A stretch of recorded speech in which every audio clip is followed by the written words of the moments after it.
Hello everybody, this is Nahaz, and men lie, women lie, but stats don't lie. With open qualifiers just a couple of days away, if history is any guide, direct invites to the Kiev Major should come out within the next 48 hours, so I thought I'd make a quick video here and talk about what I think is going to happen. This time around, again, we have a single elimination format similar to the Boston Major. There are going to be 16 teams, and for those of you who are a little bit new to Dota 2, we have a couple of things that are different from other esports like Counter-Strike. First of all, there's no uniform format in terms of the number of teams that get invited. So in the past, we've had anywhere from as few as 6 to up to 12 teams invited to major tournaments within the last year and a half. And also, there's no guarantees. So unlike in CSGO, where you have the top 8 teams out of a 16-team field guaranteed to be invited to the next major, in Dota 2 we don't have that. It's typically the case that the top 4 teams will go, but that is by no means guaranteed. So I can see a couple of scenarios playing out. The other thing that is changing for people that may be a little more familiar with Dota, even relative to past majors, is that we have 2 new regions being inserted. The EU region, which in the past had been both EU and CIS, has been split, and the Americas qualifier, which in the past had encompassed teams from both North and South America, is also being split into 2 regions. So what I have on this slide are 4 scenarios that I think are the most likely things to occur in terms of the number of direct invites, and then how the automatic, or how the qualifier bids rather, are going to get broken down across those now 6 regions. In an extreme case, I could see as few as 4 teams being direct invites. Under those circumstances, I think each of the old regions would get 3 bids in total, with the new CIS and South America regions taking 1 bid apiece from the former EU and NA qualifiers. The 2 more reasonable cases I can see, I think you're going to see one of either 6 or 8 teams get invited, and in that case, I think the simplest, I think this is just kind of the Occam's razor solution. In the 6-team direct invite case, I think you're going to see 2 teams each from the 4 traditional major regions, 1 team each from the 2 newly introduced sub-regions. In the 8-team case, I think you're going to see the China and SEA qualifier regions, which have not been changed from the last majors, still get their standard 2 bids, and you're going to see the 1 bid apiece. So the 2 bids that would have gone to EU or NA in the past get split out among the sub-regions evenly. There is an outside scenario that I can see where 10 teams get directly invited, and each of the 4 sub-regions gets 1 bid apiece. I consider that probably the least likely of these 4 scenarios on this slide. If I had to pick one, for reasons that I'm going to go into a little bit more as the video goes on, I think you're going to see 8 directly invited teams. If I had to make the decision, it would probably be 4 or 6, but we'll cover that as we go on. So just a brief primer again for those of us that haven't been, with us in previous videos on Valve's thinking. Valve is a big fan, at least the Dota 2 team is a big fan of case-by-case solutions. If they believe that 12 teams deserve to be invited, they're going to invite 12. If they believe it's only 6, they're going to invite 6. They're not bound by precedent. They are aware of the precedent that they're going to set for future events, but they don't feel bound by what has happened in the past. Subjective valuations, and I know this from observing past history of invite results, as well as some private conversations that I've had, subjective valuations of team do play a role.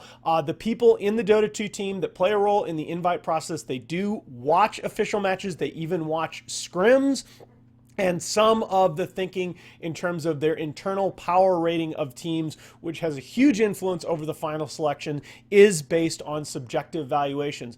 Based on the data that we've seen so far, barring major roster shakeups, the top 4 at the previous major are almost always going to be invited to the next major. That's going to play a big role in our discussion today, as one of the top 4 teams at the previous major in particular has really struggled since then. Invites are mostly region blind. In the past, it's pretty much been the case that we're going to take what we think are the best 6, 8, 10, etc. teams, regardless of region, and then we're going to split the bids up among the 4 regions as equally as possible. So there's none of this, at least in the past, we haven't seen any kind of this rationale where oh, we're taking the strongest 3 teams out of EU, so let's only have 1 qualifier spot for you. That's just not how it's worked in the past. Now, as you have more and more sub-regions become involved, I think there's more of a scope for reasoning like this entering the discussion. But based on what we've seen in the past, I think that it's a little bit unlikely that we see it this time around. The big question as well that I've seen a lot of people discussing on Reddit and otherwise is, how do you value the Boston Major? The Boston Major is the first time that a Valve-held event has been single elimination. So when you talk about X or Y team finished in the bottom half of the field in particular, you have to realize that finishing in the bottom half of the field at the Boston Major means that you lost a single best of 3 series in the playoff bracket. It's much less significant. My own take on this is that when you compare single to double elimination, single elimination is still relatively informative when you talk about rankings of the top 2 or the top 4 teams. Where single elimination is not informative in particular is those rankings of teams 5 to 12 and particularly the bottom half of the field. So where once I would have viewed finishing bottom 8 in the previous major as a little bit of a strike against the team, I don't think that that's necessarily nearly as true this time around, especially when you start looking at who teams lost to. So starting our discussion of the direct invites, I think there are 4 teams that are more or less locks to be invited to Kiev. The first of these 4 teams is going to be OG. This comes as not a surprise to anybody. They are the defending major champions. They were second to EG at the Dota Pit LAN. They're 11-3 overall in series play since Boston. The only teams that have beaten them are Evil Geniuses twice and VG.J at the recent Star Ladder event. I think OG are absolute locks to be invited. EG, similarly, top 4 at the Boston Major. They won that Dota Pit event over OG. I think that kind of ends any of the discussion as far as a bid for them would be concerned. Digital Chaos. I've seen, surprisingly to me anyway, some discussion of this team over the last few days as potentially being on the bubble. Do not buy that for a second. Again, they were top 2 at TI. They were top 4 at the Boston Major. They've won a major LAN in ESL1. Genting played on the 7.00 patch. I think they are an absolute shoo-in. I'm talking 99% or higher. I would be absolutely floored if Digital Chaos were not invited. I also think you have to be really careful in scenarios where you're talking about a team potentially playing badly in tournaments can disqualify itself. I think you want to reward teams who play in a lot of tournaments. I really would be concerned even if DC being left off the list were on the table, which I don't think it is. I would be very concerned because you're sending a message in that case that once you win your one LAN tournament, you want to stop playing. I think teams should always be rewarded for playing more events and as much as possible never punished. So DC to me, absolutely in.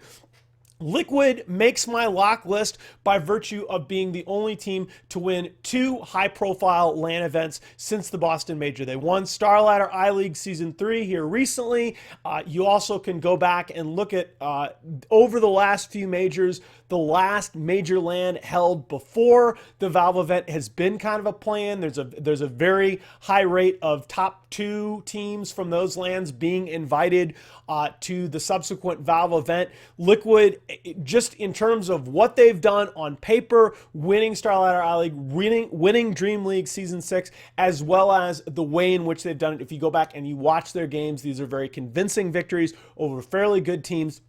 They have a 41-7 overall match record since that Dream League Season 6 LAN began, 17-1 in their past 18 series. I just think Liquid, to me, is between the Boston Major and right now, Liquid has been the team that I think you'd say is playing the best, and I think that they're a cinch to be invited.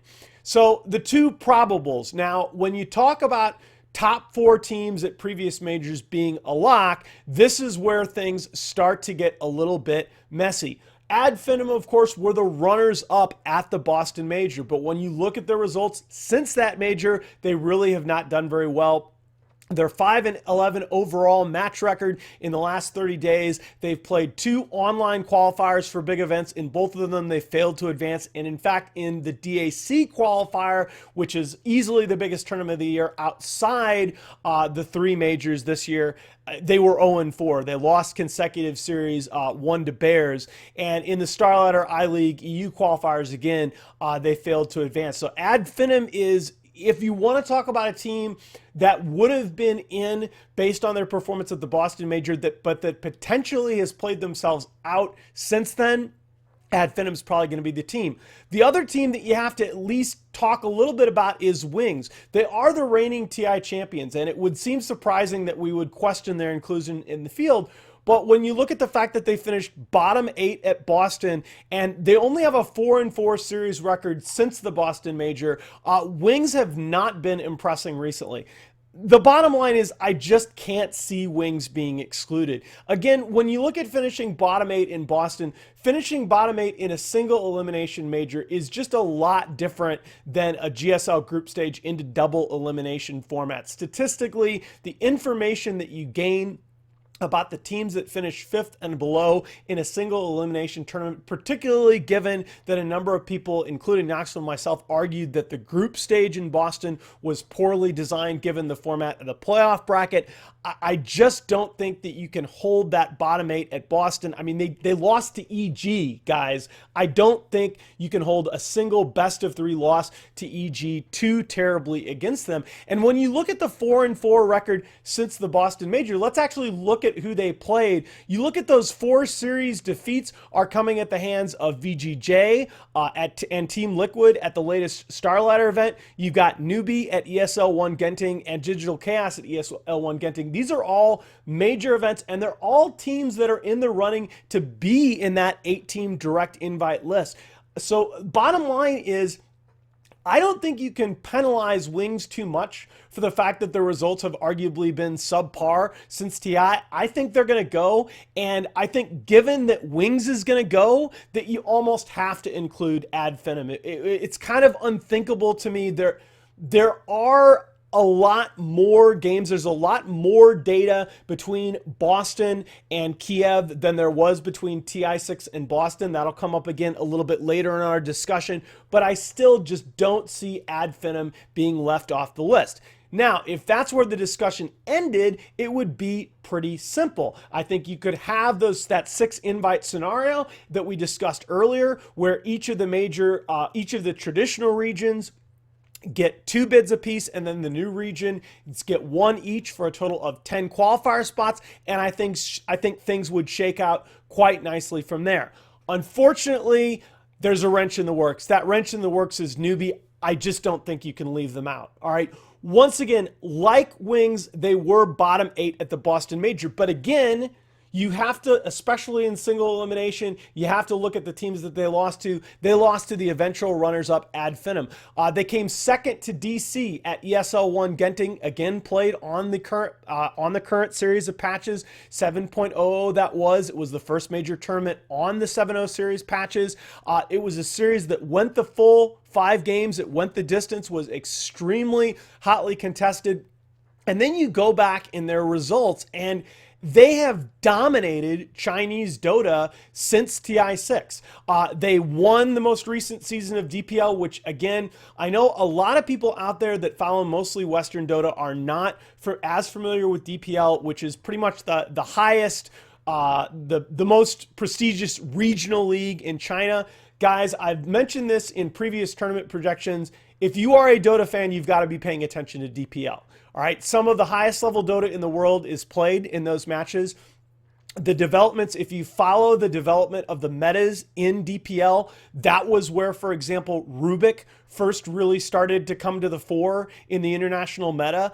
You've got to pay attention to the stats coming out of DPL in terms of tracking teams and tracking where the meta is going. Newbee was dominant in that particular league. There's the other kind of major regional league that I look at in China.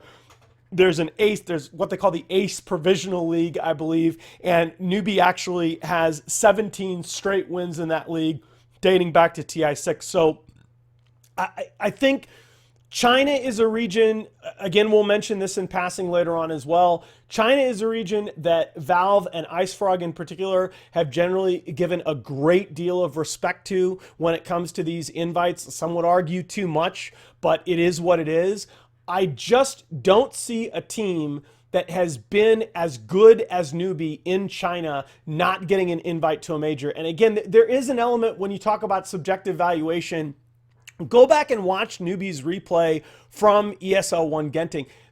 This looks like a team when you watch their games that is capable of competing with any of the top teams that we've discussed so far. I have a problem seeing them getting left out of the field. So I'm going to go ahead and say Newbee will be invited.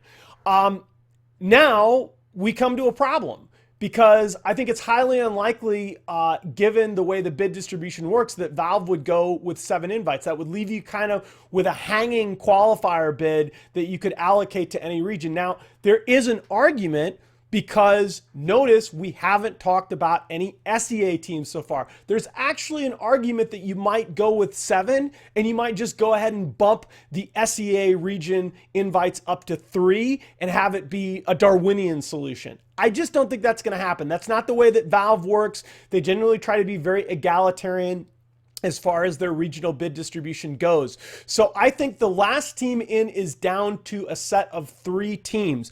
VG.J is going to be the first team on my list. Since starting to play together as a roster, they're 10-2-2 in series. They split 2 best of 2s. They won 10 series total. Their 2 series losses are both to Liquid in the last recent Star Ladder event. They came second to Liquid at that event. They're qualified for DAC. And this is where you look back, you go all the way back to Newbee's direct invite to TI4. IceFrog and the Dota 2 team have traditionally given a lot of respect to Chinese teams, even newer Chinese teams with big name players. And VG.J, they have great pedigree on that roster. When you talk about FY, when you talk about ROTK, they have some star power on that roster in addition to just a heck of a lot of talent in total. I think you have to look at VG.J as a very, very serious competitor. Their regional results have also been pretty good as well from what I hear. TNC, I think TNC is in the discussion on the basis of their win at WESG and the fact that Execration was invited to the Boston Major. So if you think back, I did some predictions for the Boston Major invites. I did not think that Execration would be invited, okay? Execration won the MPGL. It was a regional LAN in SEA. Only SEA teams were invited. They had looked very shaky in online play leading up to Boston. I just didn't think that that was going to be quite enough. Valve disagreed, all right? There are 2 key differences there. Number 1, there was a lot less data between TI6 and Boston than there is between Boston and Kiev. You really only had 2 LAN events of any kind of size that occurred between TI6 and the Boston Major invites going out. So I think the people saying that Execration got the invite to Boston, therefore TNC will get the invite to Kiev. I don't know about that argument. I know Knoxville feels very strongly negatively about that argument. He thinks that argument is just completely crazy. I don't think it deserves to be discounted out of hand, but I'm not going to weight that argument as heavily as some other people that I've talked to. I think TNC, if I had to guess, is probably going to be on the outside looking in, and that's largely because they are probably not the best team in their region. They do have that win. WESG was a very different event. Remember, it was an event where you had to have all 5 players competing on each team be of the same nationality. So the best 2 teams that were there apart from them were C9 and Alliance, both relatively new rosters. I don't necessarily think that you're going to get that they're going to get the same amount of credit for that WESG win that Valve gave Execration for MPGL, which was, even though it was a regional tournament, it was held in the traditional style. There were qualifiers. I think you start comparing apples to oranges there. And if you're going to talk about TNC, You got to talk about the team that arguably is the better team within their own region, and that's Faceless. Faceless finished third place at Dota Pit. It looked like at the time it might be a big breakout for them. They are the team out of that region. They are qualified into DAC. They are 27-3 against SEA teams since Dota Pit. They have been dominant in this region, and that's why I say it's very, very difficult to justify inviting TNC over Faceless despite the fact that TNC has won a LAN. Guys, I'm going to boil it all down to you. I think the last team in, I think there are going to be 8 bids. I think the last team in is going to be one of these 3. I kind of can't believe I'm saying this, but if you put a gun to my head right now and made me pick, I think it's going to be VG.J. And that's going to piss off a lot of people because that will mean that SEA is going to get entirely shut out of the direct invites. Now, I think that's actually defensible right now. And in the past, it's really bothered me. At times, I've actually been branded a bit of an SEA hater, in particular when I argued that I didn't think Execration deserved the last invite to Boston.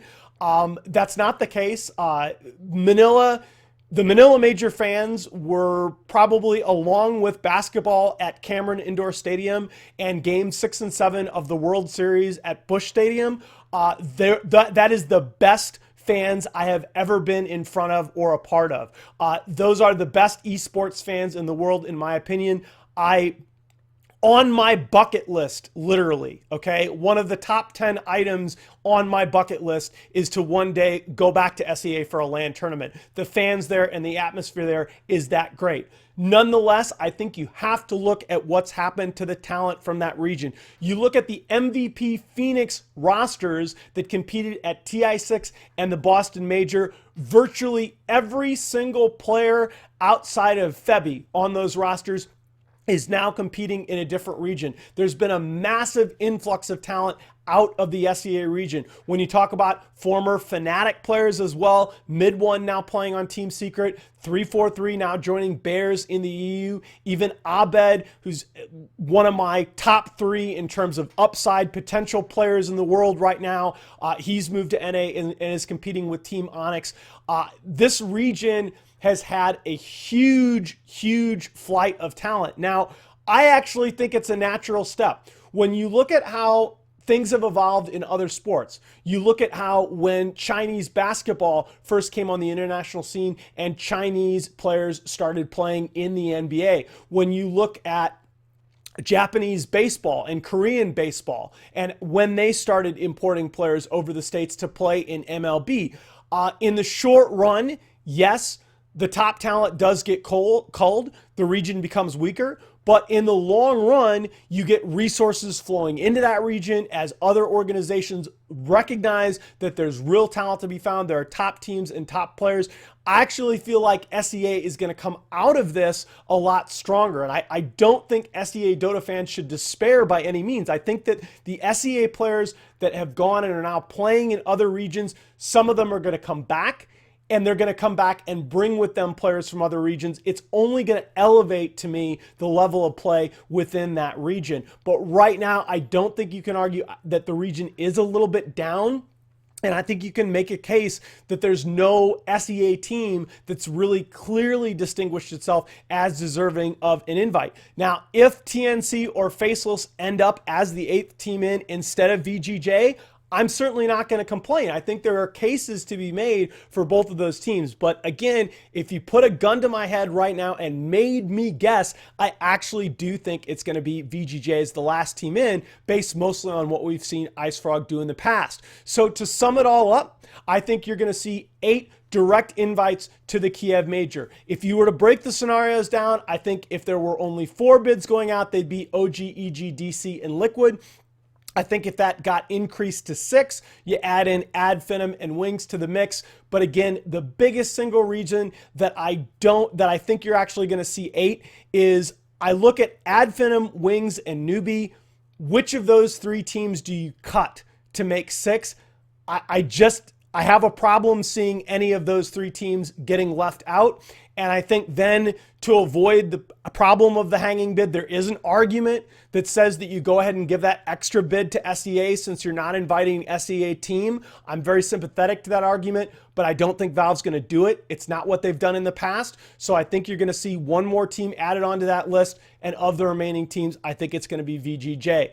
The regional qualifiers, really, honestly, the teams that get kicked most in the shorts by this are probably Cole and NP in NA, who are both going to be competing for one spot, as well as Bears, C9, and Alliance in EU, who all three of them are going to be competing for one spot. That's part of the reason in an ideal world, I've preached this in previous majors, I'd always like to see fewer direct invites and more qualifier spots. But again, when I make these kinds of videos, it's much more about predicting what Valve is going to do. If I had to guess in terms of the regional qualifiers, I think in China, IG Vitality is the team that really stands out to me. I think they're going to win one of those two Chinese spots. If I had to pick another team to take the second spot, it's very close, but I'd say LGD would probably be my pick. There are a number of other teams that I think will compete for that. In SEA, looking at the recent results, I do think TNC and Faceless, I think definitely Faceless will take care of business, and I'm hoping that TNC will as well, although Warriors Gaming Unity, provided they've stayed together and remained practicing, I think we'll give them a run for their money. In EU, I have to pick Bears. I think that team, I've drawn some comparisons in some previous analyses that I've done. I see in Bears right now what I saw in Five Youngs and Monkey Business when those two teams were originally formed last year, the two teams that eventually became Team Liquid and OG. I see that kind of upside right now in this Bears team. I just think that they have the potential to be a top four finishing kind of squad 6 months down the road. I do think NP will edge out Cole in the NA region and earn that bid. I like Vega in CIS, although that's not to say Team Spirit certainly have a shot there. Empire have a shot there. Maybe even Navi. I think South America is pretty wide open. Not Today, I guess, is the team that you'd go with. Infamous does have that LAN experience competing at WSG, but none of those SA teams have looked particularly strong in the recent months. So that's what I think is going to happen for the Kiev Major Invites. We will find out if I'm right or wrong within probably about 48 hours. Guys, thanks for watching, and I will be back again soon with another SDL.